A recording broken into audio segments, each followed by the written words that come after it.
Northern Arizona Leadership Academy Scholars present King Henry IV, Part 1, directed and produced by Heather Klinger and Christine Marshall.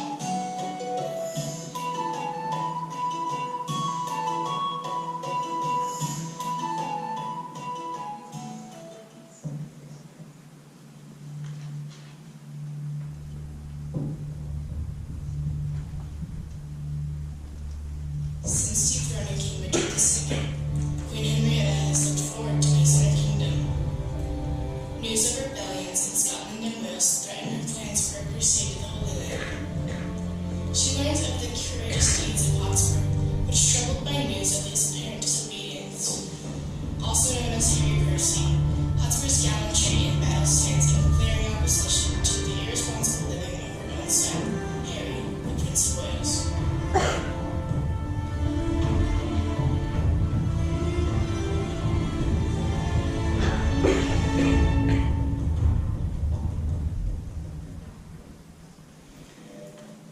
My queen, a post from Wales, loaded with heavy news, whose worst was that the noble Mortimer, leading the men of Herefordshire to fight against the wild and irregular Glendower, was by the rude hands of that Welshman taken, 1,000 of his people butchered. It seems then that the tidings of this boy break off our business for the Holy Land. My gracious lady, met for more uneven news, imported from the north on Holy Rood Day, that gallant Hotspur, young Harry Percy, at Holdham to spend a sad and bloody hour.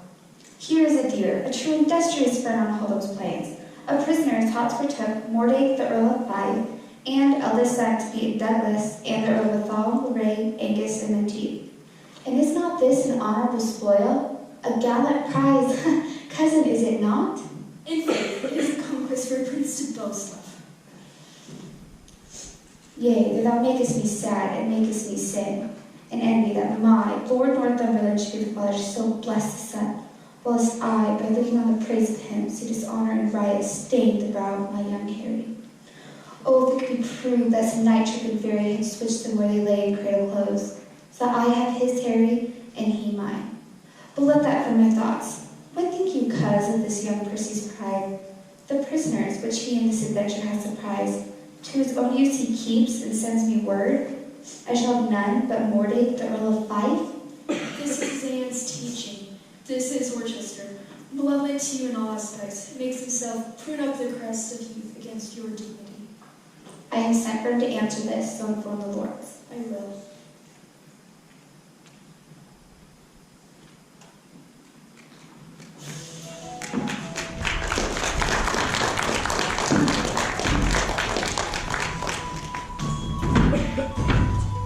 Far from the concerns of the state, Prince Hal listens as his friends plan a robbery. Hal insists against it, but is later persuaded to take part as a joke against his friend, the bombastic Jack Falstaff. Hal reveals that beneath his fun-loving exterior, he's concealing a serious and irresponsible character that when uncovered will amaze and astound everyone.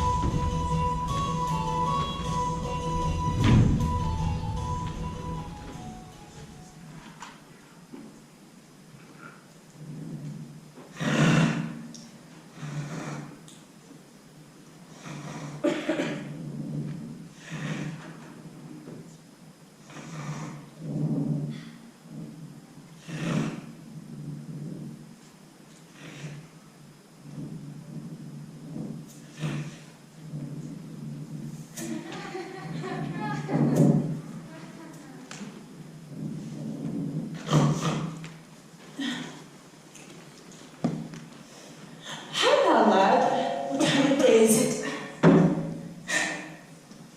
Why should thou demand the time of day? Thou art so bad-witted, drinking of old sack, unbuttoning thee after supper, sleeping upon benches after noon. Thou hast forgotten to demand truly what thou would truly know. What a devil hast thou to do with the time of day? Unless hours would come so sad, minutes capons, clocks the tongues of bogs, dials the signs of leaping houses, and the blessed sun himself, a fair hot wench in flame-colored tacta. I see no reason why thou should be so superfluous to demand the time of day. But I prithee, sweet wag, shall there be gallows standing in without king? Do not thou, when thou art king, hang a thief. No, thou shalt. Shall I? Oh, rare, by the land I'll be a brave judge. I mean, thou judgest falsely already. Thou shalt have the hanging of thieves, and so become a rare hangman. Thou hast the most unsavory similes, and art indeed the most comparative, rascalious, sweet young prince. Thou hast done thy charm upon me, Hal. God forgive thee for it. For I knew thee, Hal, I knew nothing, and now if I have managed to speak truly, little better than one of the wicked. Well, I'll repent, and I do not, I'm a villain. I see a good method of lightening, from praying to purse-taking. Why, Hal, 'tis my vocation. 'Tis no sin for a man to labor in his vocation. Coins! Good morrow, Ned. Good morrow. Sweethearts. What says Monsieur Remorse? What says Sir John Sack in Sugar? How agrees thee in thy soul, the devil about thy soul, that thou soldst to him Good Friday last, for a cup of Madeira, and a cold cape on his leg? He was never a breaker of proverbs. The devil shall have his due. Then thou art damned for keeping thy word with the devil. Elsie had been damned for causing the devil. But my lads, tomorrow morning at 4 o'clock, early at Gadshill, there are pilgrims riding to Canterbury with rich offerings, and traders riding to London with fat purses. I have visits for you all, no purses for yourselves. If you will go, I will stuff your purses full of crowns, and if not, tarry at home and be hanged. Hal, wilt thou make one? Who? I, Ron? I a thief? Not I by my faith. There's neither honesty, manhood, nor good fellowship in thee, nor thou camest of Globe Royale, and thou darest not stand for 10 shillings. Well, come what will, I'll turn home. By the sack. I'll be a traitor then when thou art king. I cannot. Sir John, I prithee, leave me and the prince alone, and I shall lay down such reasons for this adventure that he shall go. Well, may God give thee the spirit of persuasion and him the ears of profiting. Farewell, you shall find me shortly. Now, my good sweet honey lord, ride with us tomorrow.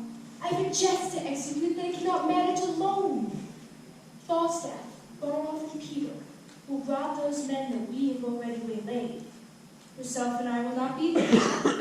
And when they have the booty, if you and I do not rob them, cut this head off from my shoulders.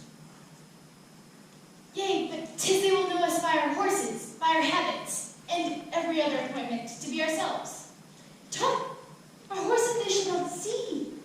I'll tie them in the woods, and our vizards we will change after we leave them in syrup, and a case of buckram for the knots, to inmask our noted outward garments. Yea, but I doubt they will be too hard for us. Well, for 2 of them, I know to pitch 2 red cows as I return back. And for the 3rd, if he fights longer than he sees reason, I'll forswear arms. The virtue of this jest will be the incomprehensible lies that the same fat rogue will tell us when we meet at supper. How 30 he fought at least, what words, what blows, what extremities he endured. And in the reproof of this lies the jest. I'll go with thee. Provide all things necessary and meet you tomorrow night at Gadshill. There I'll sup. Farewell. Farewell.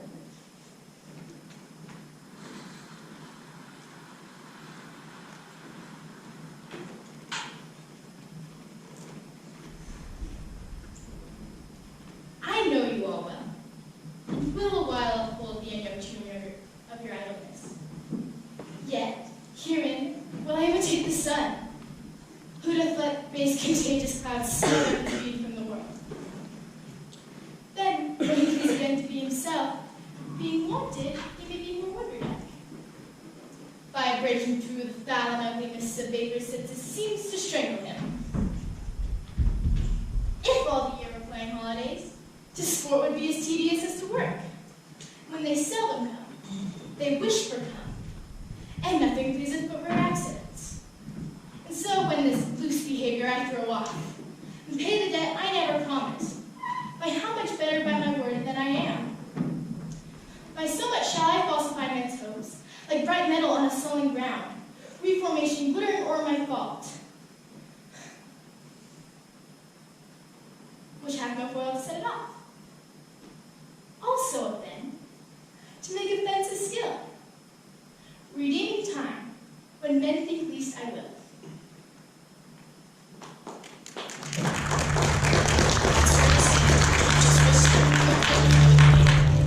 While hostility between the queen and countess are obvious, Hotspur appeals to the queen's admiration for him, even while withholding prisoners, and hopes to ransom them for his brother-in-law, Mortimer. As Mortimer treacherously surrendered to the queen's enemy, Owen Glendower, in exchange for marrying his daughter, the queen has no intention of ransoming Mortimer.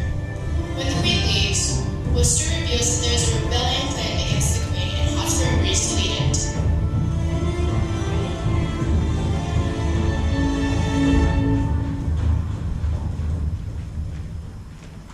My queen, the Countess Worcester, and General Harry Percy.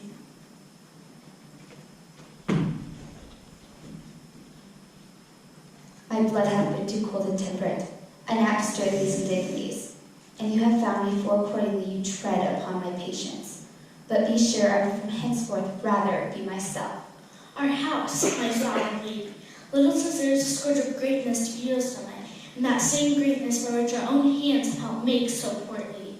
Countess Worcester, get thee gone, for I do see danger and disobedience in thine eye. You have good leave to leave us. When we need your use in counsel, we shall send for you. But my queen,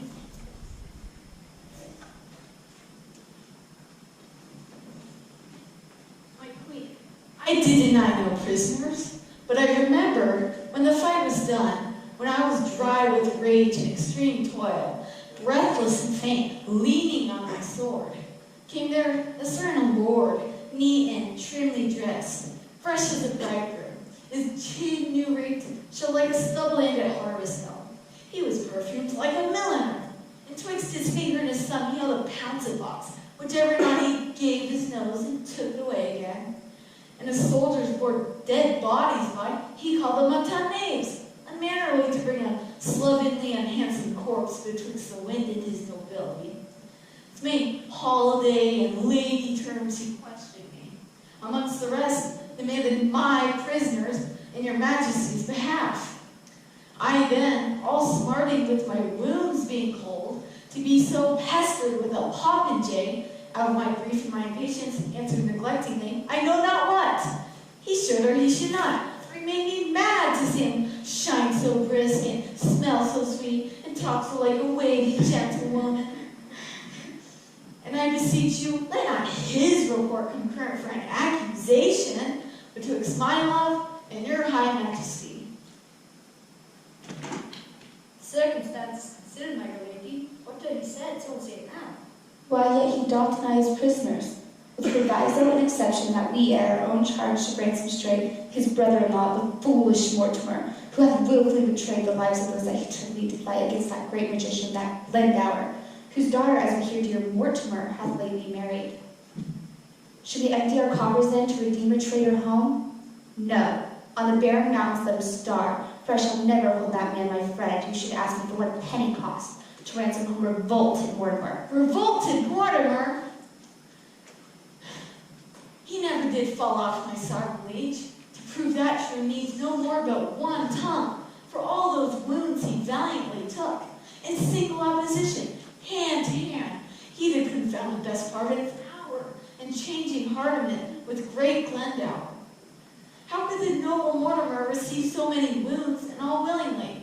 Therefore, let not be slandered with revolt. Thou dost belie him, Percy, thou dost belie him. I tell thee, he durst well have met the devil alone as it went Glendower an enemy. Art thou not ashamed? But Mortimer... But, sirrah, henceforth let me not hear you speak of Mortimer. Send me your prisoners to the speediest means. You shall hear in such a kind from me as will displease you.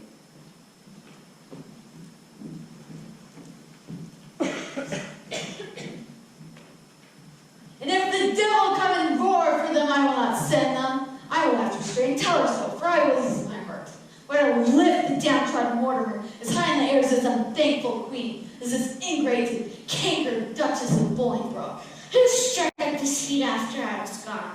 She will, forsooth, have all my prisoners. And when I once again urged the ransom of my wife's brother, then her cheek looked pale, and on my face when she turned an eye of death, trembling even at the name of Mortimer. I cannot blame her. Was not he proclaimed by the dead Richard as the next of blood? Soft, I pray you. Did King Richard then proclaim my brother Edmund Mortimer heir to the crown? Nay, then I cannot blame this cousin queen who wished him on the bare mount starve. Therefore I say, Peace, cousin, say no more. And now I'll unclasp the secret book, and to your quick and vintage discounts will reach a matter deep and dangerous. Good cousin, give me audience for a while. I pray you mercy. Those same little Scots that are your prisoners. I'll keep them all. By England, she shall not have a Scot of them. I'll keep them by this hand. You start away and lend no ear in my purposes. Those prisoners you shall keep. Nay, I will. That's flat. She said she would not ransom Mortimer, forbidding my tongue to speak of Mortimer. But I will find her when she lies asleep, and in her ear I'll holla, Mortimer! Hear you, cousin. A word? All studies here are solemnly defied. Say out of Gull and Pinch's Duchess of Bolingbroke, and that same sort of butler, Prince of Wales. But I think his mother loves him not. We'd be glad if he met with some mischance. I would have him poisoned with a pot of ale. Farewell, kinsman. I'll talk to you. You are better 10 or 210. But I would have lost stung and a patient for all that. To bring in this woman's mood, tying thine own ear to no tongue but thine own. Good lady, tell your tale. I have done. Nay, if you have not to it again, we will stay your leisure. I have done in faith.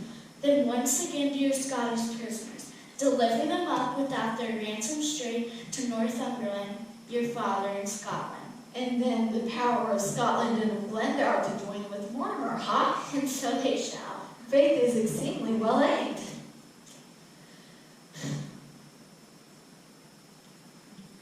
When the time is right for to be suddenly, I'll steal up to Glendower and Lord Mortimer, where you and our power shall have meeting. Aunt, adieu. Let the hours be short till fields and blows and drums applaud our sport.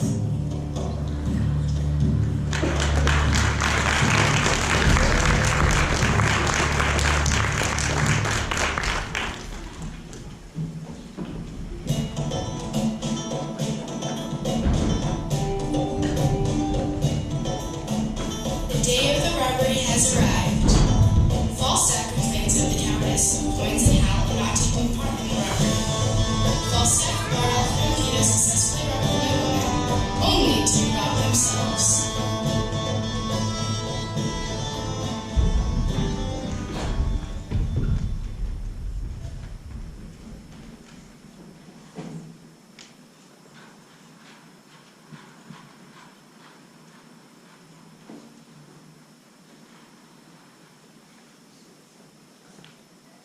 Come, shelter, shelter. I've removed Falstaff's horse, and he frets like a dumb villain.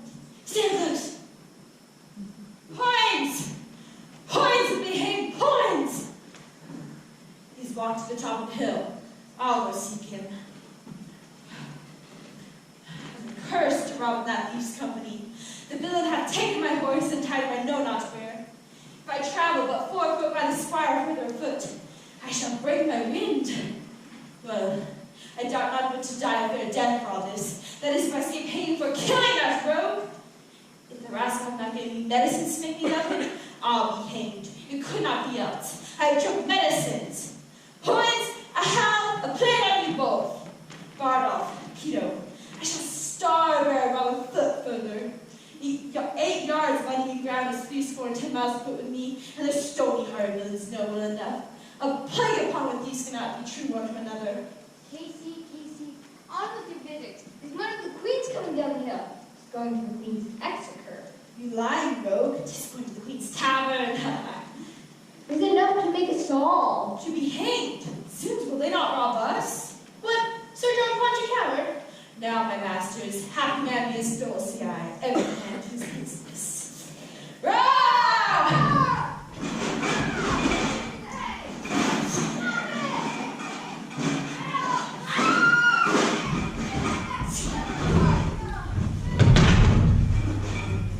These thieves have robbed the Truman. Now, could thou and I rob the thieves and go merrily to London?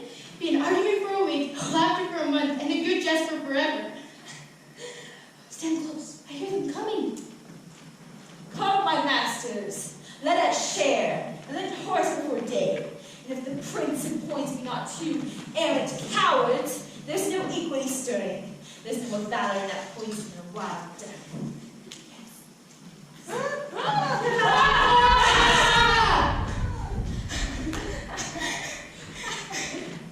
Go with my cheese. No, merely doors. The thieves are so scattered and possessed of fear, each takes his fellow for an officer.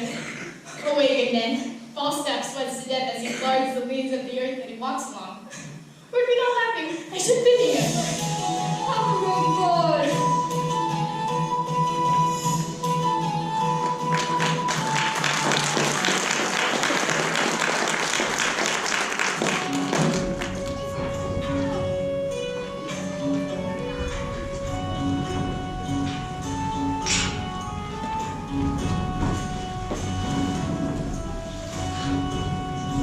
Lady Kay listens to her husband's obsessive tirades and surveys the latest correspondence, urging Rose to reconsider their plans.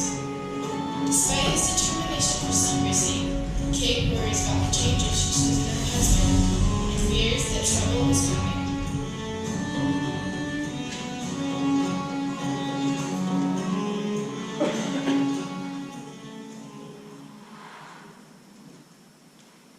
But for mine own part, my lord, I could be well contented to be there in respect of the love I bear your house. He could be contented, why is he not then? In respect of the love he bears our house, he shows in this, he loves his own barn better than he loves our house. Let me see some more.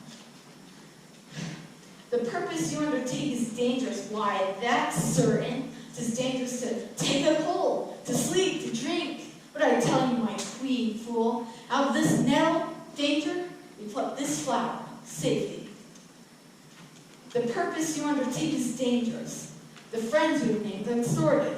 The time itself uncertain.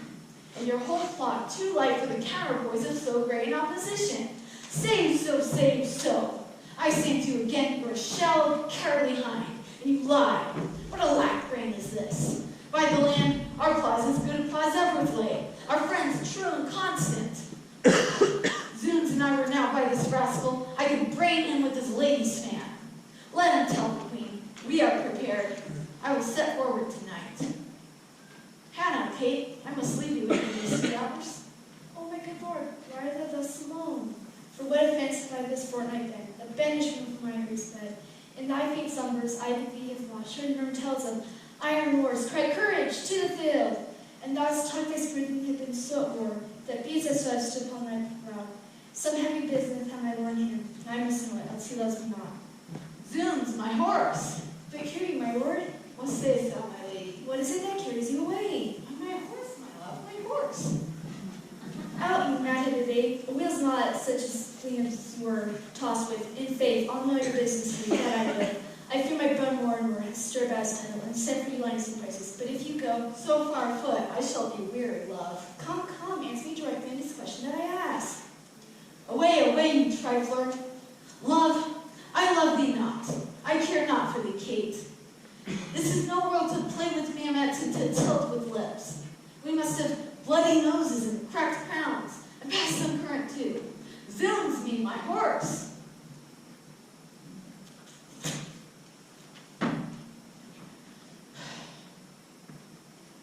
What sayest thou, my love? What wouldst thou have with me? Do you not love me? Do you not indeed? Well, do not then, for since you love me not, I will love not myself. Do you not love me? Nay, tell me if you speak in jest or no. Come, wilt thou see me ride? And when I am on horseback, I will swear I love thee infinitely.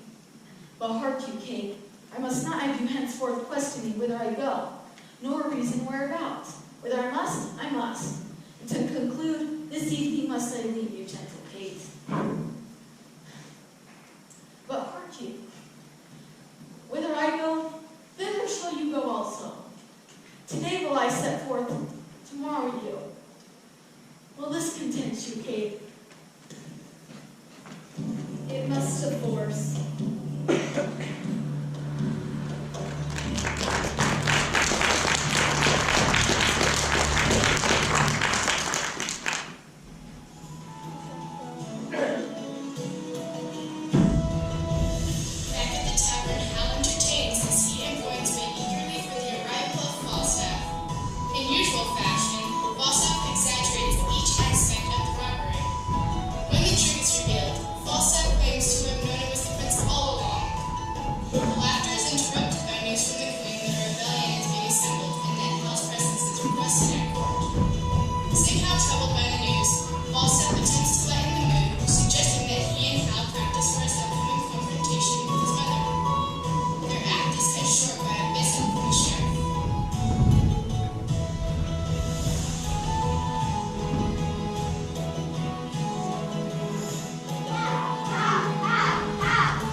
you at the door.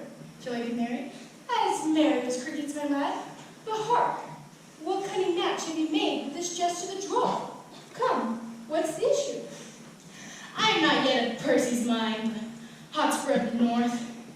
He that kills me some 6 or 7 dozen Scots before breakfast, washes his hands and says to his wife, "Fie upon this quiet life, I want work." "Oh, my sweet Harry," says she, "how many sack yet today?" "Give my road horse a drench." "Some 14, he answers about an hour after. Prithee, calm Falstaff. I'll play Percy, and that brute Veron shall play Dame Mortimer his wife.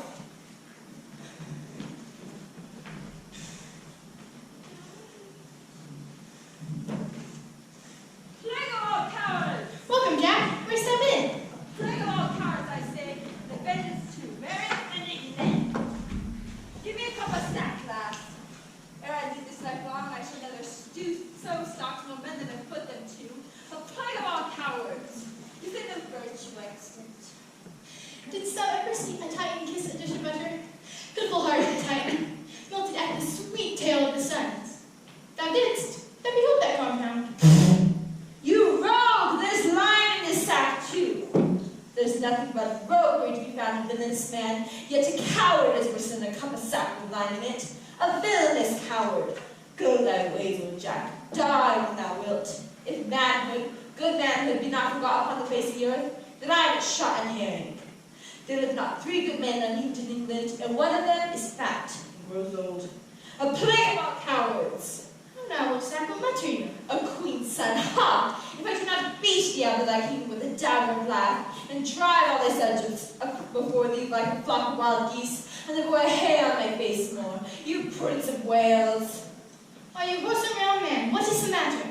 Art you not a coward? Answer me to that, and points there. That was that punch, and you call me a coward. By thy sack, I'll stab thee. I call thee coward, I'll see ye hang there, call thee coward, and I give 1,000 pounds I can run as fast as thou canst. Give me a cup of sack. I'm a rogue if I drunk today. Oh, villain, thy lips are scarce white since thou drunkest last. All the ones for that. A plague of all cowards, I say still. What's the matter? What's the matter? There be 3 of us here taking 1,000 pounds this day morning. Where is it, Jack? Where is it? Where is it? Take it from us, 100 upon poor 3 of us. What? 100, man. I am a rogue if I were not a half-sword with a dozen of them 2 hours together.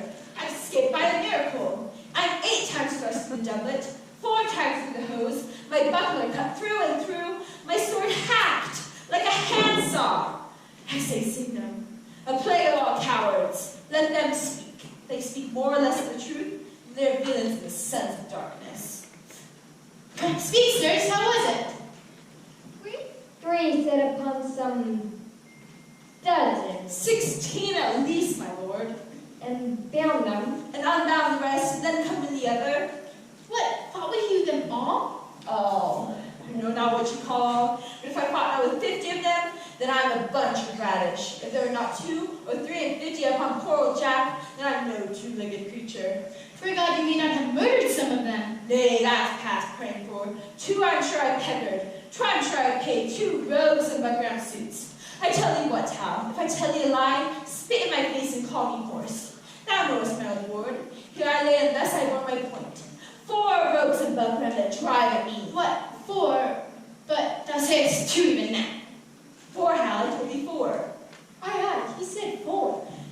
These 4 that I told you came all frightened and they thrusted me. I mean, no more do, but took all 7 of them points of my target thus. What? 7? Why, there were 4 even now. In buckram? Aye, 4 buckram suits. 7 by these hilts are in villain else. Prithee, let him alone, which I have more anon.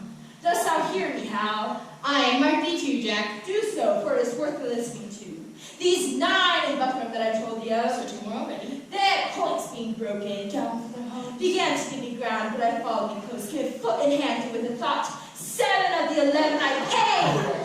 Oh, monstrous, 11 buckram men going out of 2. But as the devil would have it, 3 misbegotten knaves in kin of green came at my back and the drive at me. It was so dark, however, I could not see the hand.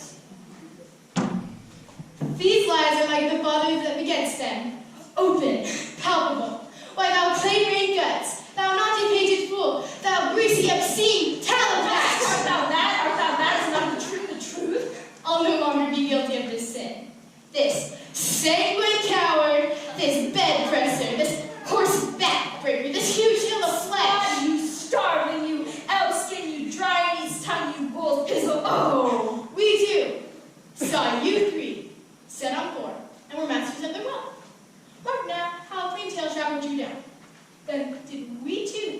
sit on you three and were masters of your prize, and could show it here in the house. And Falstaff, you carried your guts away as nimbly, with as quick dexterity, and roared for mercy.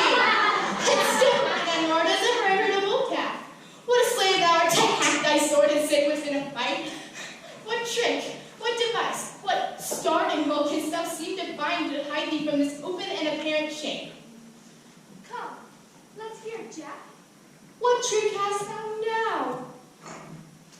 By the land, I knew ye as well as he that made thee. Why, I hear you, my masters. Was it for me to kill the heir apparent? Should I turn on the true prince? Why, thou knowest I'm as guy as Hercules. But beware instinct. The lion will not touch the true prince. Instinct is a great matter. I was now a coward on instinct. But by my life, lads, I am glad you have the money. Hostess, clap to the doors. Watch tonight, pray tomorrow. Gallants, lads, boys, hearts of gold. All terms of your fellowship come to you. What? Shall we marry? Shall we play extempore? Content. And the argument shall be thy running away. Ah, no more that time. Now let us me. Oh, justice, my lord the prince. What sayest thou, Mistress Quickweed? Marry, my lord, there is a nobleman of the court at door to speak with you. He says he comes from your mother. Give him as much as will make him a royal man, and send him back to my mother. What manner of man is he? An old man. What doth grab out his head at midnight? Shall I give him his answer? Freely do, Jack. Faith, and I'll send him packing. Barley, sirs, you fought fair. So did you, Vito. So did you, Bartle. You were lions, too. You did not touch a true prince. No, fine. Faith, I ran when I saw others run. Faith, tell me now in earnest, how come Falstaff's sword is so hacked? Why? He hacked it with his dagger and said he would swear the truth out of England and make you believe it was unfair. Persuaded us to do likewise and tickle our noses with spear grass to make them reason, but slow to burn our garments with it and tears the blood to trim it. I did that, I did not this 7 years before. I blush to hear such monstrous voices. Oh, villain, thou stolest a cup of sack 18 years ago, and ever since then hath blushed extempore. Here comes Lean Jack, here comes Barebone. How now, my sweet creature of bombast? How long it's to go since thou sawest thy own meat? My own knee? When I was thy child, not an eagle's talon in the waist. But there's villainous news abroad. Here is Sir John Bracy from your mother. You must to the court in the morning. That same mad fellow of the North Percy, and he of Northumberland. What did they call him? Oh, Glendower. And the same, and his son-in-law Mortimer, and his sprightly Scots Douglas. Worcester is thrown away tonight. Thy mother's hair's turned white with the news. You may buy land now as cheap as stinking mackerel. But tell me how. Art thou not horribly afraid? Doth not thy blood thrill at it? Not a whit, I faith. I lack some of thy instinct. Well, thou wert be horribly chid tomorrow when thou goest to thy mother. If thou lovest me, practice and answer. Do thou stand for my mother, and examine me upon the particulars of my life? Shall I? Yeah! Content. This chair shall be my state, this dagger my scepter, and this bowl my crown.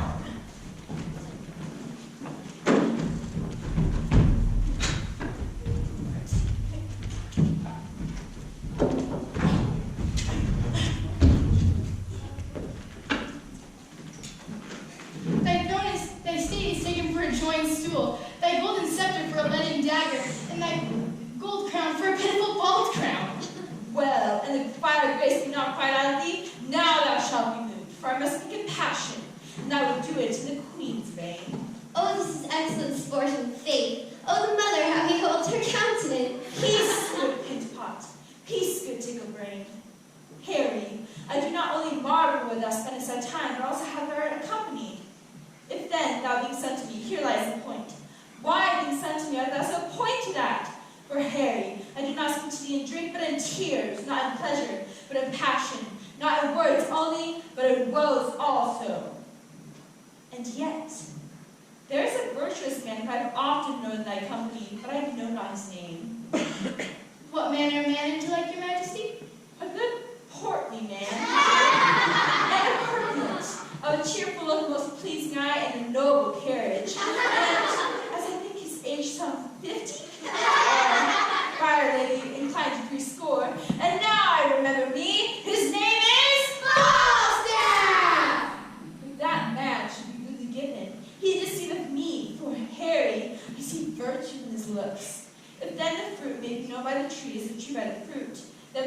truly I speak it.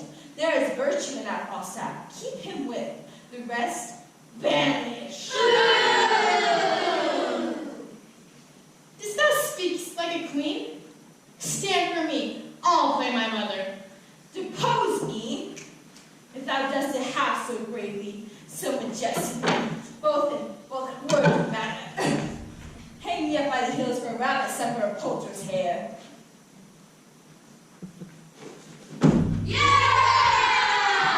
Well, here I am set. Now, Harry, whence come you? My noble lady from Eastcheap!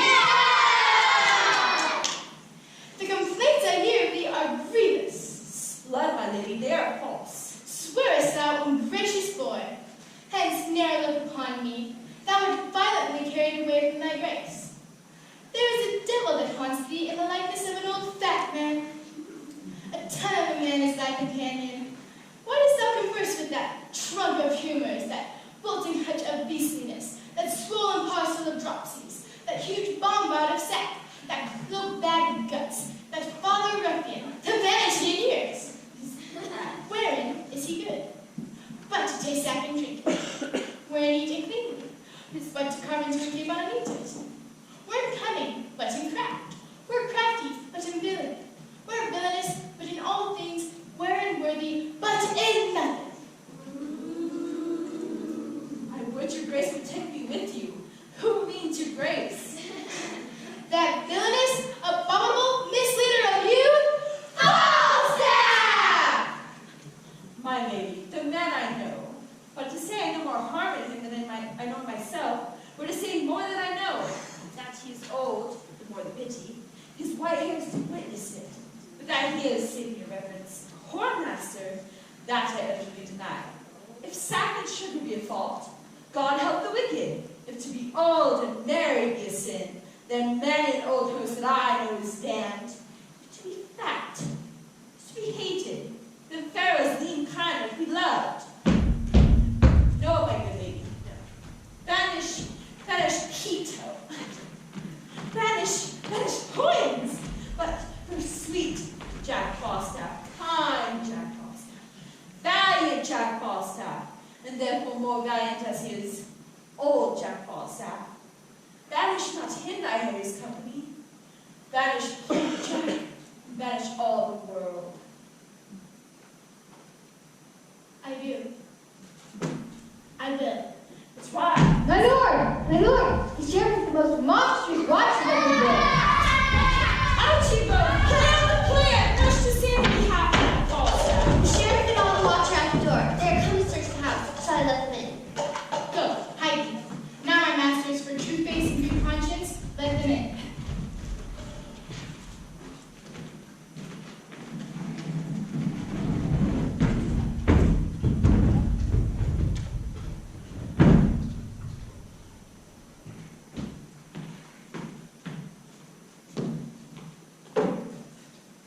Now, Master Sheriff, what is thy will with me? First, pardon me, my lord. A human cry has swallowed certain venoms in this house. What men? One of them is well done, my gracious lord. The gross fat man, as fat as butter. The man, I do assure you, is not here, for I myself at this time have employed him. And, Sheriff, I will engage my word to thee that by tomorrow dinner time, that he shall be answerable to you or any man for anything he shall be charged withal. And so, may I entreat you to leave the house? I will, my lord. Their chief gentleman in this robbery lost 300 marks. If he hath indeed robbed these men, he shall be answerable. And so, farewell. Good night, my noble lord. It is good morrow, is it not? Indeed, my lord, I think it be 2 o'clock.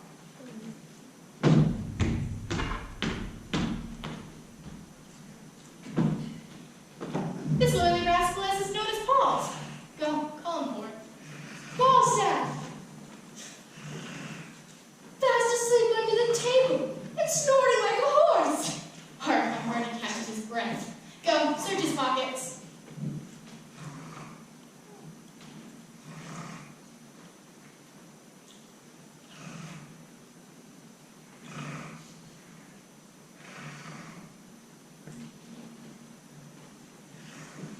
What is so found? Nothing but papers, my lord. Well, let's see what they be then. Read them. Item, a capon, 2 shillings, 2 pennies. Item, sauce, 4 pennies. Item, sack, 2 gallons, 5 shillings, 8 pennies. Item, anchovies, and sack after supper, 2 shillings, 6 pennies. Item, bread, halfpenny. Oh, monstrous! This halfpenny worth of bread to this intolerable deal of sack. What else there'll be, we'll read it more in advantage. There. All to the court in the morning. We must all to the wars. My place shall be honorable. I'll procure this fat overcharged foot, and know his death will be a march of 12 score. The money shall be paid back with an advantage. Be with me betimes in the morning. And so, good morning, Queens. Good morning, my lord.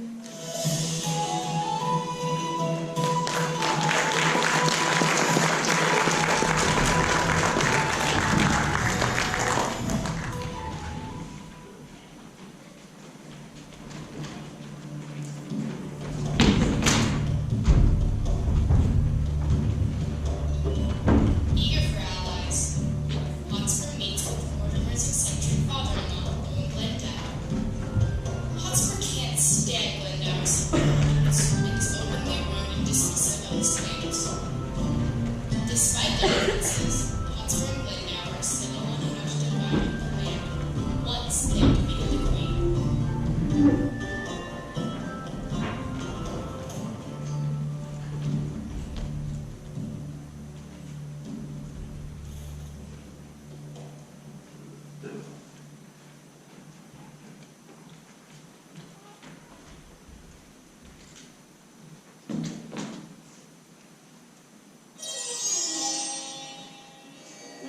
A plague upon it. I forgot the map. No, here it is. Sit, gentle Kate. Sit, good cousin Hotspur. For by that name the softest poem does speak of you. Her cheek looketh pale. With a rising sigh she wishes you in heaven. And you in hell, as oft she hears of Glendower spoke of. I cannot blame her. At my nativity, the front of heaven was full of fiery shapes, of burning presence. And at my birth, the frame and huge foundation are shaped like a coward. And so it would have done if your mother's cat had been kin, though yourself had never been born. I say, the earth did shake when I was born. And I say that it was not my mind, if you suppose it's fearing you it shook. The heavens were on fire. The earth did tremble. Oh, then earth shook to see the heavens on fire. I don't fear your nativity. Cousin, of many men do not bear these crosses. Give me leave to tell you once again that at my birth, the front of heaven was full of fiery shapes. The goats ran from the mountains, and the herds were all strange and clamorous to the frightened fields. These signs marked me extraordinary. Not the courses of my life to show. I am not in the room of common men. I think no man speaks better Welsh. All to dinner. Please, cousin, you make him mad. I can call spirits from the vasty deep. Why, so can I. So can any man. But will they come when you do call for them? Why, I can teach you, cousin, to command the devil. And I can teach you, cuz, to shame the devil by telling the truth. Come, and where's this unprofitable chat? Come to the map. Shall we divide our right according to our threefold order tame? The archdeacon has divided it into 3 limits very equally. Methinks my moiety north from Burton here equals not in quantity to one of yours. See how this river comes me cranking in. It cuts me off from the best of all my land. A huge half moon. A monstrous can't go out. I'll have the current in this place stand up, and here the smug and silver Trent shall run in a new path, fair and evenly. He shall not wind with such a deep indent to rob me of so rich a bottom here. Not wind. It shall. It must. You see it does. Yay, but I'll have it so. A little charge will do it. I'll not have it altered. Will not you? No, no, you shall not. Who shall say ye nay? Why, that will I. Let me not understand you then. Speak in Welsh. I can speak English, Lord, as well as you, for I was trained up in the English court, and gave the tongue a helpful ornament, a virtue that was never seen in you. Mary, and I'm glad of it with all my heart.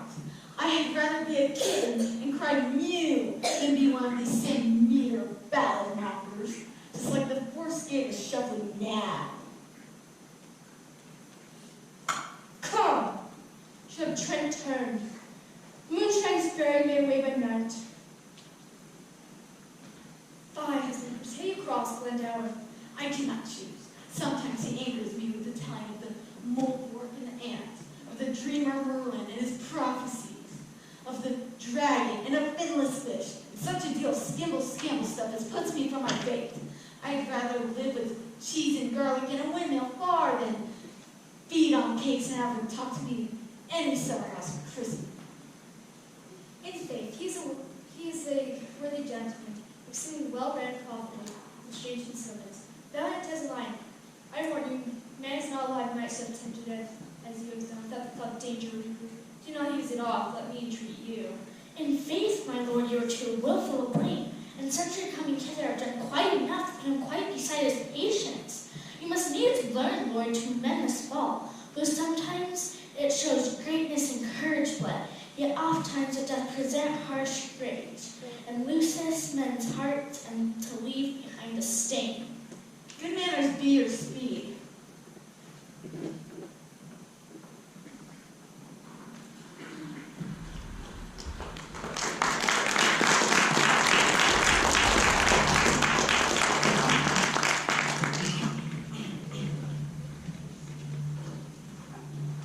The Queen confronts Hal with his faults. She says he has become common in the eyes of the people, and sees him much as she saw the foolish King Richard. She reminds Hal of Hotspur's heroics, and worries that he has a greater claim to the throne than Hal. Emotions run high as Hal promises to change. The Queen, hopeful of his sincerity, gives him a command in her army.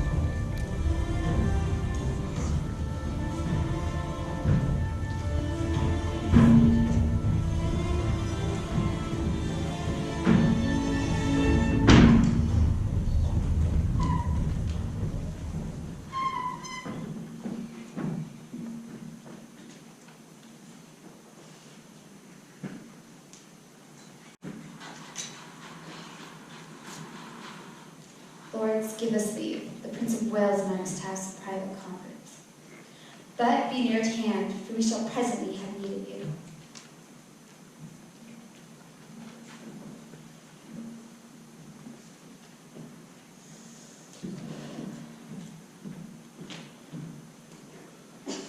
I know not whether God will have it so, for some displeasing service I have done, that in his secret do, out of my blood, he'll breed revengement and his scourge of me.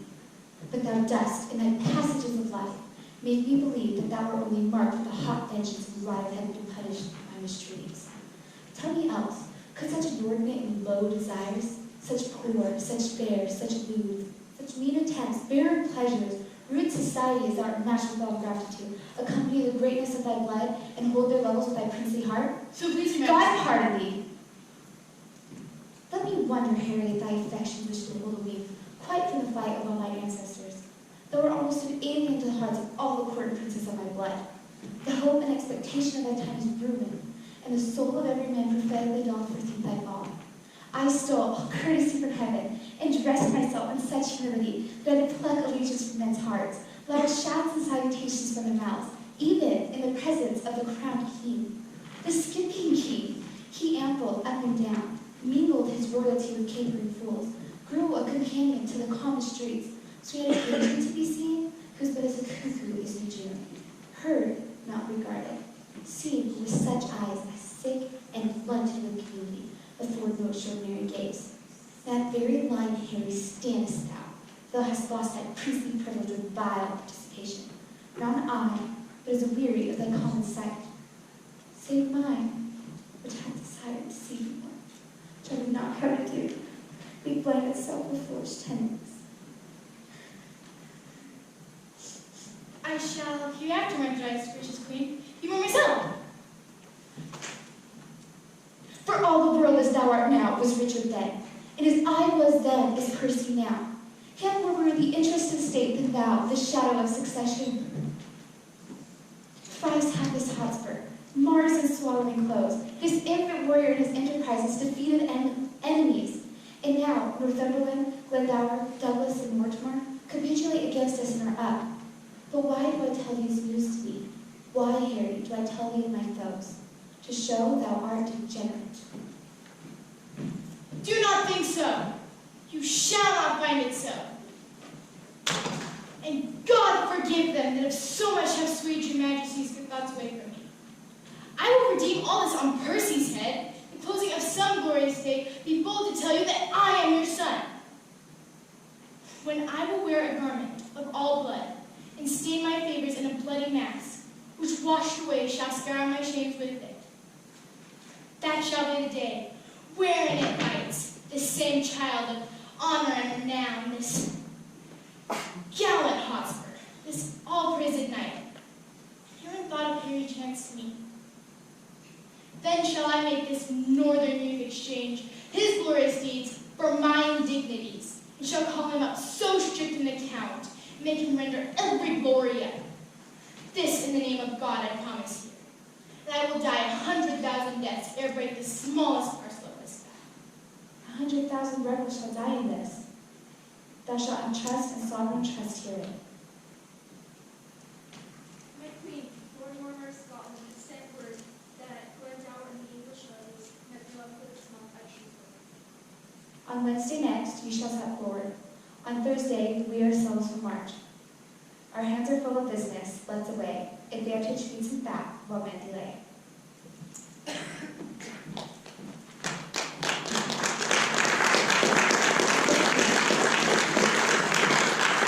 Ladies and gentlemen, we will now have a 10-minute intermission.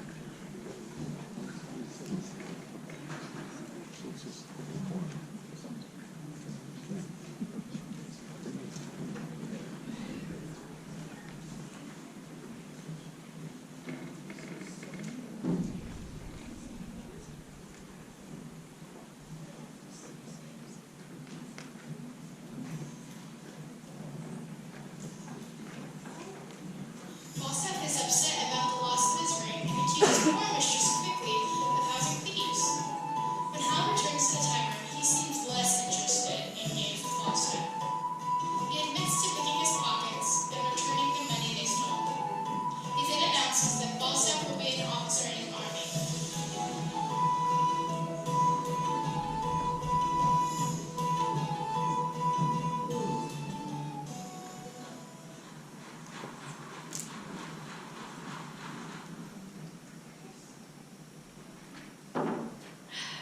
Bardolph, try not to fall away by this satisfaction.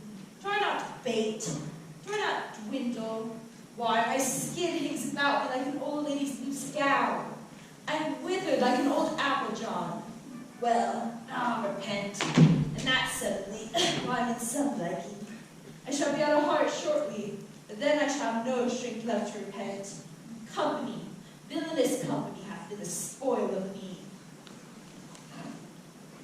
Why are you so fat, Sir John? You will not live long. Well, there it is. Come, sing me a bawdy song, make me merry. I was as virtuously given as a gentleman need to be. Virtuous enough. I score a little, dice not above 7 times a week. Pay back money that I borrowed 3 or 4 times. And Look well, make good compass. Now, I live out of all order and all compass. Where's the fat, Sir John? You must needs be out of all compass, out of all reasonable compass. Do thou amend thy face, and I'll amend my life. My face does you no harm, Sir John. I never see thy face, but I think upon hellfire dives a legend purple. For there he is in his robes, burning, burning. I would my face were in your belly. Oh, my mercy, then be sure to be heartburned. How thou did part with the hen? Have you inquired yet who picked my pocket? Why, Sir John? What do you think, Sir John? Do you think I keep thieves in my house? I have searched, I have inquired. So has my husband. Man by man, boy by boy, servant by servant. The tie of a hair was never lost in my house before. Ye lie, hostess, barred off was shaved and lost many a hair, and I'll be sworn my pocket was picked. Don't you, young woman, go. Who? I? No, I defy thee. Saints light, I was never called so in mine own house before. Go to, I know you well enough. No, Sir John, you do not know me, Sir John. I know you, Sir John. You owe me money, Sir John, and now you pick a quarrel to beguile me of it. Now, as I am a true woman, Holland of 8 shillings an ell, you owe money here besides, Sir John, for your diet, and my drinkings, and money lent you £4.20. He had his part of it, let him pay. He? Alas, he is poor, he hath nothing. How? Poor? Look upon his face. We'll call you rich. Let them point his nose, let them point his cheeks. I'll not pay a denier. What? Will you make a young of me? Shall I not take mine case and mine in, but I shall have my pocket picked? I have lost a seal ring of my grandfather's from Fortin Mark. Oh, truly, I have heard the prince tell him, I know not how oft, that ring was copper. Blood. The prince is a jack, a sneak cup, and if he were here, I would cudgel him like a dog if he would say so. Oh, now, lad, is the wind in the door faint? Let's go march. My lord, I pray you, hear me. What sayest thou, mistress, quickly? How doth thy husband? I love him well. He is an honest man. Good, my lord, hear me. Prithee, let her alone list to me. What sayest thou, Jack? The other night, I fell asleep here under the table, and I had my pocket picked. This house is turned body house. They pick pockets. What didst thou lose, Jack? Wilt thou believe me, Hal? 3 or 4 bonds of £40 apiece and a seal ring of my grandfather's. A trifle, some 8-penny matter. So I told him, my lord, and I said, I heard your grace say so. And my lord, he speaks most vilely of you, like a foul-mouthed man as he is, and said he would cudgel you. What? He did not. There's neither faith nor womanhood in me else. There's no more faith in thee than in a stewed prude, no more truth in thee than in a drawn fox. I am an honest man's wife, and setting thy knighthood aside, thou art a knave to call me so. Setting thy womanhood aside, thou art a beast to say otherwise. Thou art an unjust man in saying so. What thou sayest is true, mistress Quickly. He slanders thee most grossly. So he doth you, my lord, and said this other day you offered him £1,000. Sirrah, do I owe you £1,000? £1,000, ha! Thou art £1,000,000, how? Thy love is worth £1,000,000, and thou owest me thy love. Nay, my lord, he called you Jack and said he would cudgel you. Did I, Bardolph? Indeed you did, Sir John. Yea, if he said my ring was copper. I say 'tis copper. Darest be as good as thy word now? Why, how? Thou knowest, as thou art a man I dare, but as thou art a prince, I fear thee as I fear the roar of a lion well. And why not as the lion? The queen is to be feared as the lion. Dost thou think I fear thee as I fear thy mother? Nay, and if I do, I would pray my girdle break. Oh, if it should, how thy guts would fall about thy knees. But, Sirrah, there is no room in this bosom of thine for truth, faith, nor honesty. Charging an honest woman but picking thy pocket. Why, thou embossed rascal, if there were nothing in your pocket but tavern reckonings, memorandums of bawdy houses, and 1 poor pennyworth of sugar to make thee long-winded. If thy pocket were not enriched with any other injuries than these, I am a villain. Will you not stand to it? Will you not pocket a wrong? Art thou not ashamed?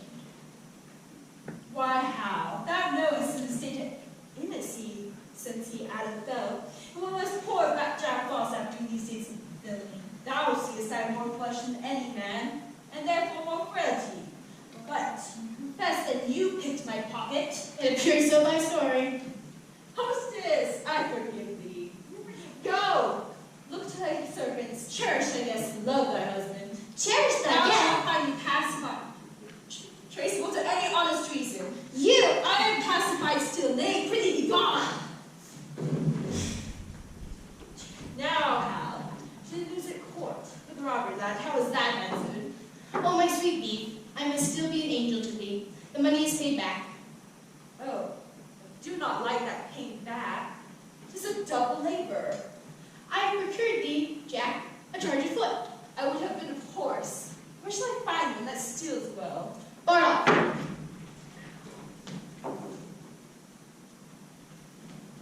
My lord? Go, bear this letter to Lord Westmoreland.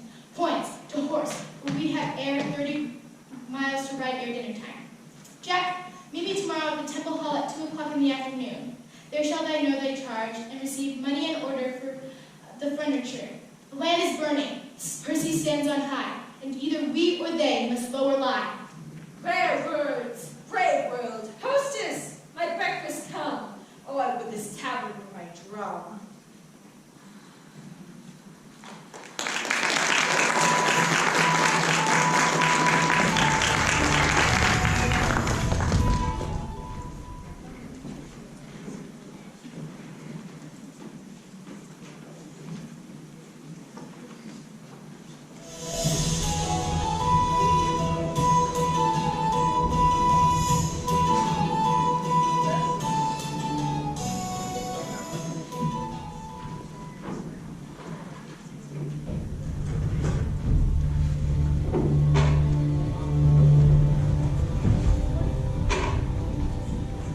Hotspur learns that he will have to face the upcoming battle without many of the troops he had before. Vernon describes the impressive appearance of Prince Hal at the head of the Queen's army.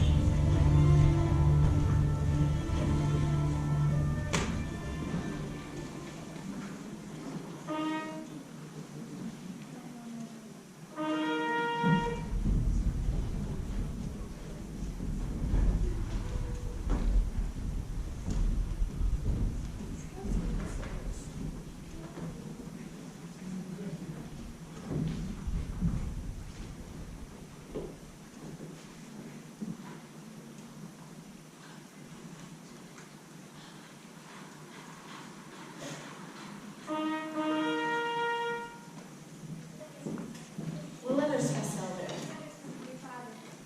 Letters from him? Why comes he not himself? Zoom! How is he the leisure to be sick in such a rustling time? Who leads his power? Under whose government come they along? Sick now? Droop now? This sickness doth afflict the very lifeblood of our enterprise. It will be thought by some that know not why he is away, that wisdom, loyalty, and mere dislike of our proceedings kept the Earl from hence, and being has such an apprehension may turn the tide of fearful faction, and breed a kind of question in their cause. This absence of your father shows a curtain that shows the ignorant a kind of fear before not dreamt of. You strain too far. I rather of his absence make this use. It lends a luster, a more great opinion, a larger dare toward great enterprise. My cousin Vernon, welcomed by my soul. I pray my news be worth the welcome, Lord. The Earl of Westmoreland, 7,000 strong, is marching hitherwards. No harm, what more? And further, I have learned the Queen herself in person is set forth, or hitherwards intended speedily with strong and mighty preparation. She shall be welcome too.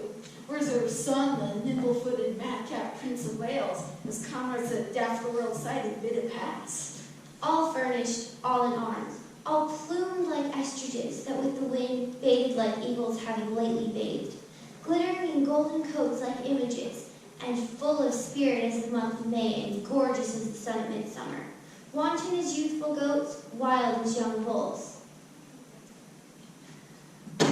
I saw young Harry with his beaver on, his cuisses on his thighs, gallantly armed, rise from the ground like feathered Mercury, and vaulted with such ease into a seat as if an angel dropped down from the clouds, to turn and wind a fiery Pegasus and winch the world with noble horsemanship. No more, no more.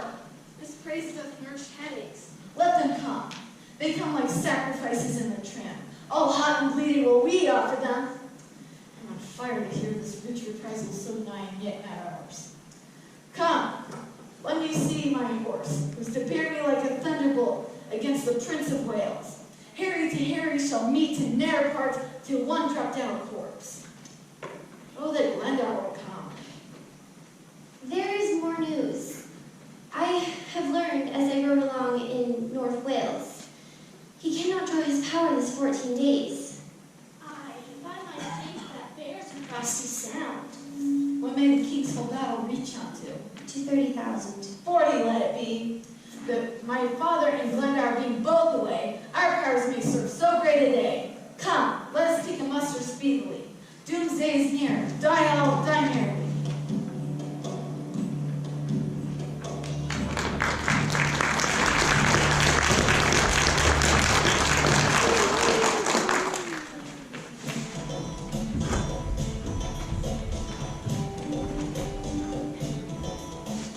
Falstaff, now captain of the Queen's army, has used his commission to make money by allowing his best men to pay to escape conscription, leaving Falstaff with an army of rogues and tramps who would be no use for the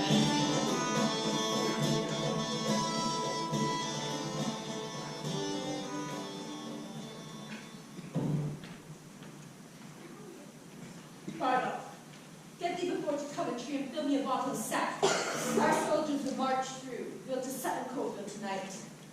Will thou pay me? Pay out, pay out.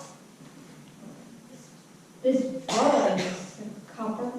And if it do, keep it for thy labor. If it make 20, take it all. Bid my lieutenant, he can meet me at Townsend. Farewell, Captain. If I be not ashamed of my soldiers, I'm a South skirmit. I have misused the Queen's present annually. I have got, in exchange for 150 soldiers, 300 and odd pounds. No, I have seen such scarecrows. There's not a shirt and a half in all my company. How now, Lord Jack? How now, Wilt?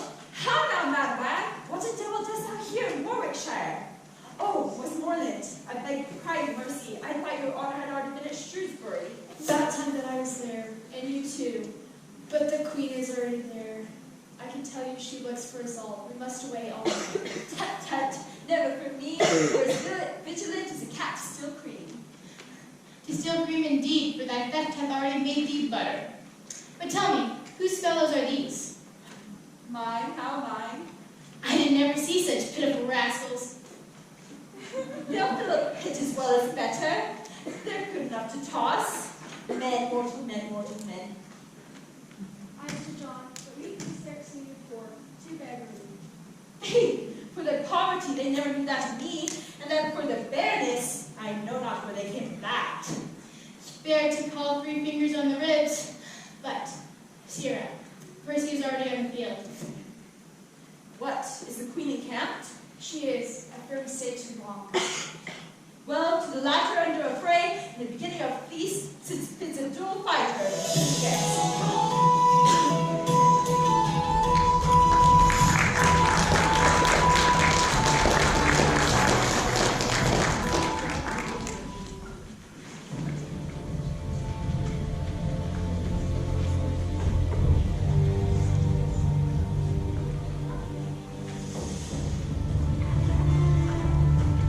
The rebels argue about when to attack. The Queen sends Sir Walter Blood with an offer of peace. Hotspur says the Queen drove them to war, even though his family stood with her against King Richard. Hotspur wants the knight to think over the Queen's offer.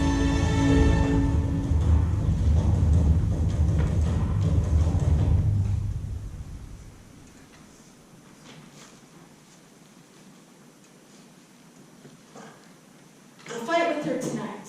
It may not be. You give her then the advantage. Why say you so? Would she not supply? So do we. Hers is certain, ours is doubtful. Good cousin, be advised, stir not tonight. You do not counsel well. You speak out of fear and cold heart. Do me no slander, Worcester. By my life, and I dare well maintain it with my life. If well-respected honor bid me on, I hold as little counsel with weak fears, you, my lady, or any Scot that this day lives. Let it be seen tomorrow in the battle which of us fears. Tonight, say I. Come, it may not be. I wonder much, being men of such great leadings as you are, that you foresee not one impediments drag back our expedition. Certain horses my cousins are not yet come up. Your Aunt Worcester's horse came but today, and now their pride and mettle is asleep, their courage with hard labor, tame and dull. Then not a horse is half the half of himself. So are the horses of the enemy. In general, journeyed and brought low. The better part of ours are full of rest. The number of the Queen exceedeth ours. For England's sake, cousins, stay till all come in. I come with gracious office to Queen. Now taken here, and respect. Welcome, Sir Walter Blunt. And would to gold you of our determination and did not stand against us like an enemy. And England defend, still I shall stand so. So long as I believe in true rule, you stand against me, your majesty. To my charge, the Queen has said to know the nature of your griefs, and will respond with endure from the breasts of your feet. Such bold hostility, teaching duty is fine, but nations free. If that the Queen hath any way, your forgiveness forgot. For she, confessing, confessively manner, bids you, name your griefs, and all speed you shall have your desires and interests, and pardon absolute for yourself, be serious and select your suggestions. The Queen is kind. And well we know the Queen knows at what time to promise and when to pay. My father and my aunt and myself did give her that same royal fleece she wears. When she was not 26 strong, sick in the world's regard, wretched and low, a poor unminded outlaw sneaking home. My father gave her welcome to the shore. That I cannot do. Then to the point. In short time after, she deposed the king. Soon after that, deprived him of his life. In the neck of that, tasked the whole state. To make that worse, suffered her kinsman March, disgraced me in my happy victories, sought to entrap me by intelligence, raided my father from the council board, and rage dismissed my aunt from the court, and oath on oath. I did wrong on wrong, and in conclusion, drove us to seek out this head of safety. Shall I return that to the Queen? No, not so, Blunt. We'll withdraw a while. Go to the Queen, and let there be in pawn some surety for a safe return again. And in the morning early shall my aunt bring her our purposes. And whether you accept the grace and love. Maybe so we shall. Trade.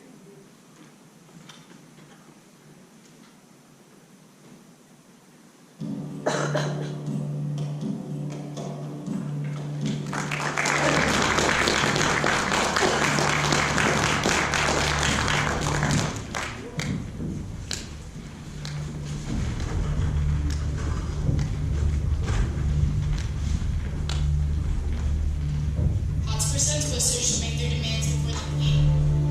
The Queen asks that an offer of peace be taken back to Hotspur, although she and Hal worry will not be accepted. Falstaff just wished that it were bedtime and the war was over, as he rejects the idea of honor in battle.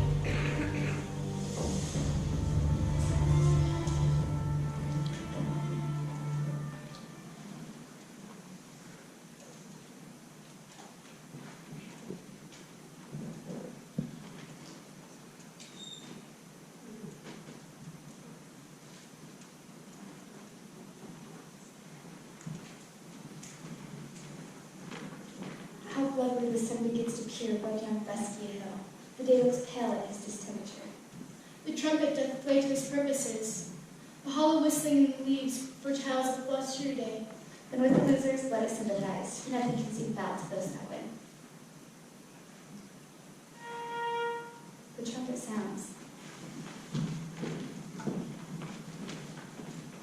Countess Worcester, 'tis not well that you and I should meet upon such terms as now we meet. You have deceived our trust. Hear me, my lady.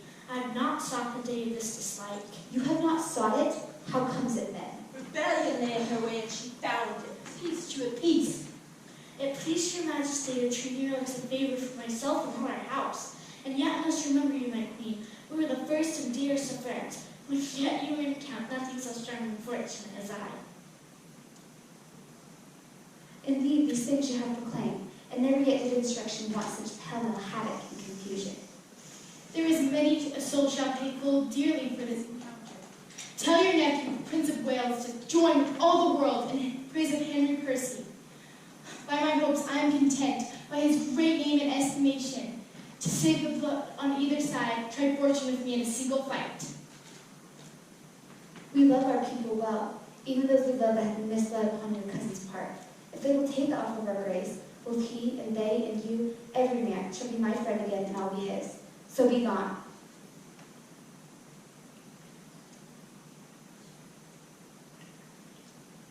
If you will take the offer of our grace, take it wisely. Not upon my life. Worcester and Hotspur are confident against the world in arms. Every man to his charge, but they will accept our offer, we will set on them. Just go. How? If thou seest me down amidst battle, and bestride me, so 'tis appointed friendship. Nothing but a colossus can do thee thy friendship. Say thy prayers and farewell. I've worked to a bedtime now, and all is well. Why, thou owest God a debt. 'Tis not due yet. I'd be loath to pay him before his day. Why need I be suborned with him that calls not on me? Well, 'tis no matter. Honor pricks me on. Yea, but how if honor prick me off when I come on? How then? Can honor set to a leg? No. Or an arm? No. Or take away the grief of a wound? No. Honor hath no skill in surgery then? No. What is honor? A word. What is that word, honor? What is that honor? A trim reckoning. Who hath it? He that died on Wednesday. Doth he hear it? No. Does he feel it? No. 'Tis insensible then, yea, to the dead. But will it not live on with the living? No. Why? Detraction will not suffer it. Therefore, I'll none of it. Honor is a mere scutcheon, and so ends my catechism.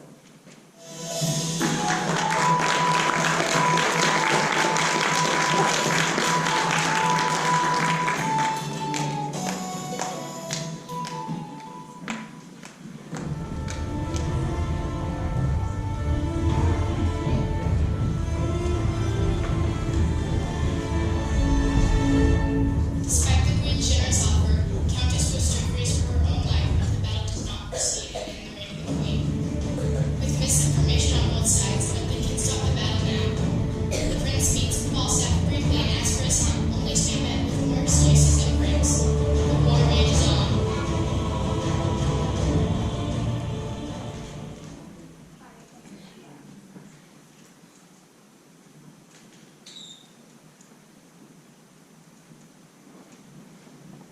Oh no, my nephew must not know the kind of memorial offer of the Queen.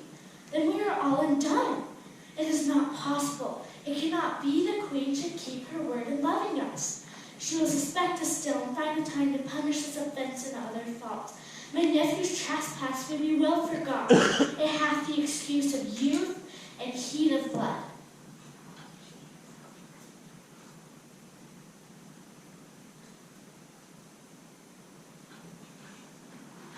My answer, Countess, what news?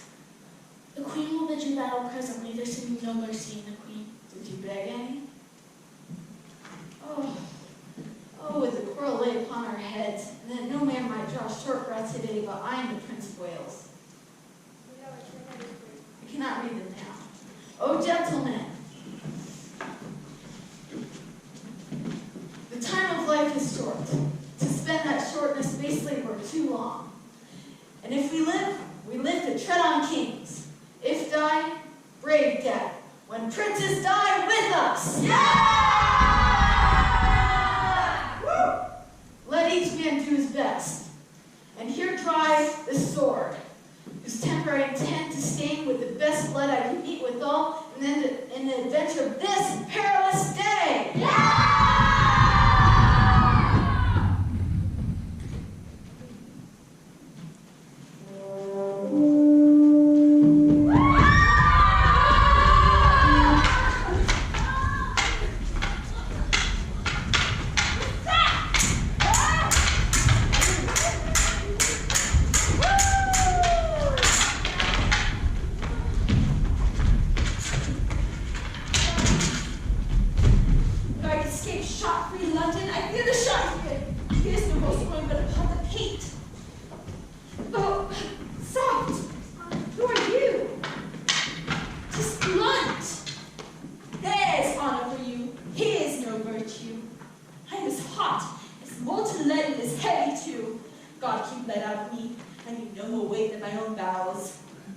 I have led my ragamuffins over their pepper.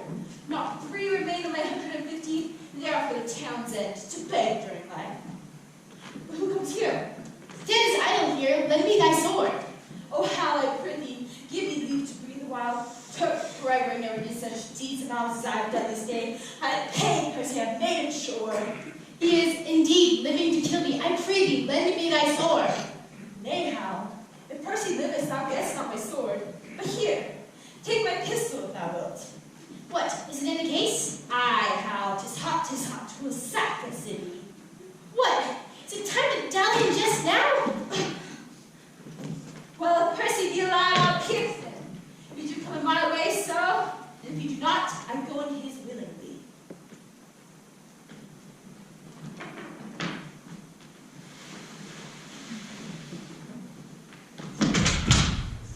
I prithee, Harry, thou please too much. My lord was more than taken to his tent. Come, my lord, I'll lead you to your tent. Lead me. I do not need your help. And God forbid a shallow scratch shall drive the Prince of Wales off a field such as this.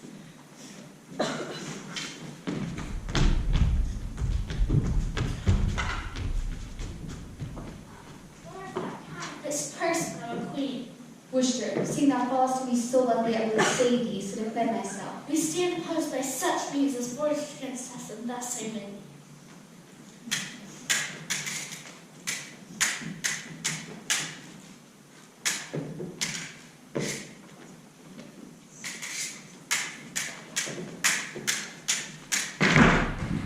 Hold up my head, thou girl Scott! Never hold it up again! 'Tis the Prince of Wales that threatens thee! Do we never promise thee things? To pay! Does rebellion ever find rebuke? Ill-spirited Worcester.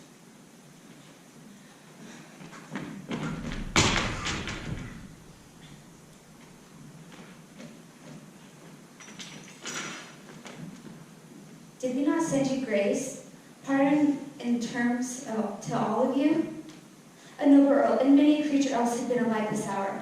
If born like a true Christian, this would have been.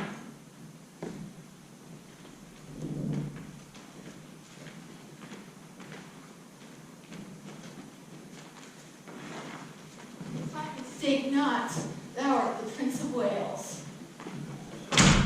Thou speakest if I would deny my name. My name is Harry Percy. Very valiant, relevant name. I am the Prince of Wales, and think not, Percy, that thou mayst share my glory any more. 2 stars may not orbit in the same sphere, as England cannot brook the double reign of Harry Percy and Harry, the Prince of Wales. Well said, Hal, to it, Hal. Nor shall they, Harry, for the hour is come to end the one of us, and were that thy name in arms were not as great as mine. I'll make it greater ere I part from thee. I can no longer brook thy vanities.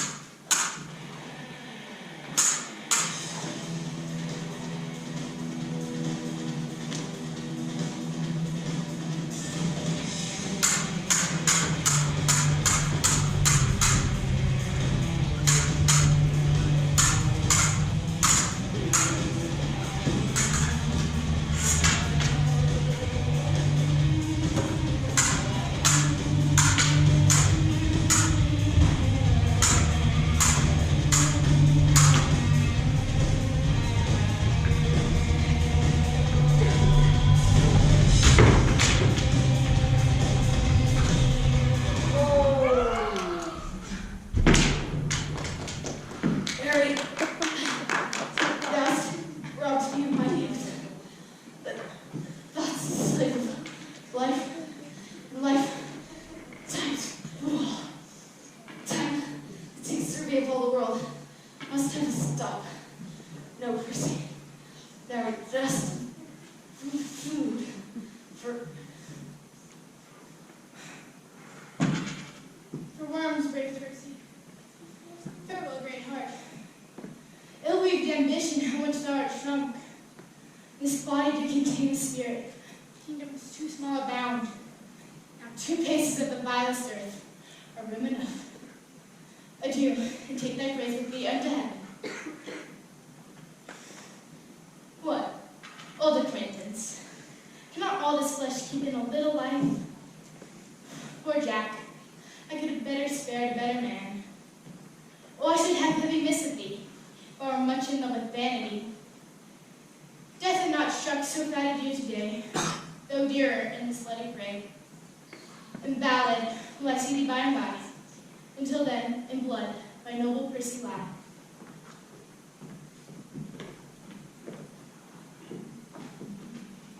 In ballad, it found bounty today, and it leaves powder me to eat me too tomorrow. Zoons! I'm afraid of this gunpowder Percy, though he be dead. What if he too shall counterfeit and rise? By my faith, I am afraid he would prove the better counterfeit. Therefore I'll make him sure, yea, and I'll swear I killed him. Why might not he rise as well as I? Therefore, see, Rab, with a new wound in your thigh, come you along with me.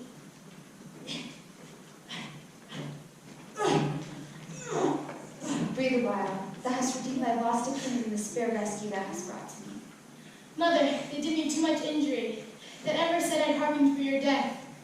But soft, whom have we here? Did you not tell me this fat man was dead? I did, breathless and bleeding on the ground. Art thou not alive? Or is it fancy that plays upon our eyesight? Speak, for we may not trust our eyes without our ears. Nay, I am not a double man. If I be not Jack Falstaff, then I am a Jack. There's Percy. If your majesty will do me honor so, and if she did not, let her kill the next Percy herself. I live to be the Earl or Duke, I assure you. Why, I killed Percy myself, and saw thee breathless and bleeding on the ground. Didst thou? Lord, Lord, how the world is given to lying. I grant you, I was down and out of breath, and so was he. But we both rose in an instant and fought a long hour by the Shrewsbury clock. I'll take it upon my debt. I give him this wound in his thigh here. If the man were alive and would deny it, zoons, I'd make him eat a piece of my sword. Why, this is the strangest tale that ever I heard. This is the strangest fellow, Mother Queen. Come, take your luggage nobly on your back, and give them flying me do the grace. I'll gild with it the happiest turns I have.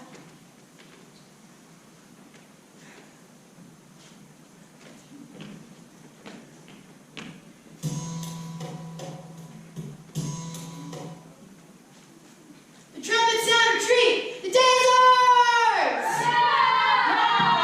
Come, Mother, let us to the highest of fields, to see whose rich friends are living and who dead. I'll follow, as they say, for reward. And who rewards me, God reward him. And if I grow great, I'll grow less. For I'll purge and I'll leave sack. And I'll live cleanly, as a nobleman should do.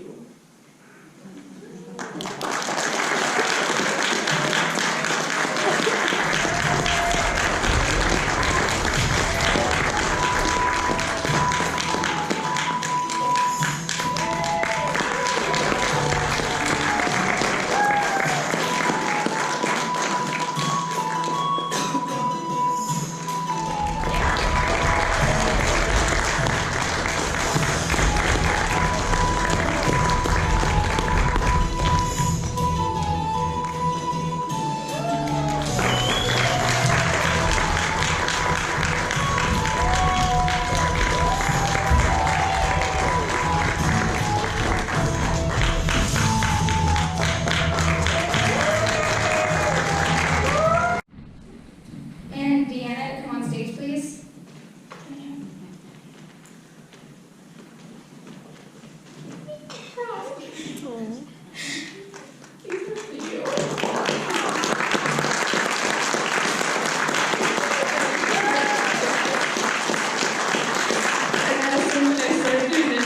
I was not thrilled. And then when you mentioned the play, I went home and I was like, Mom, I refuse to do it. But after talking with you, you made me want to do it. Thank you.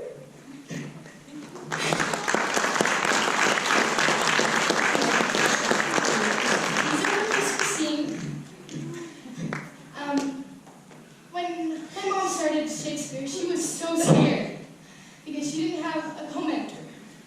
And then you came along and you saved Shakespeare.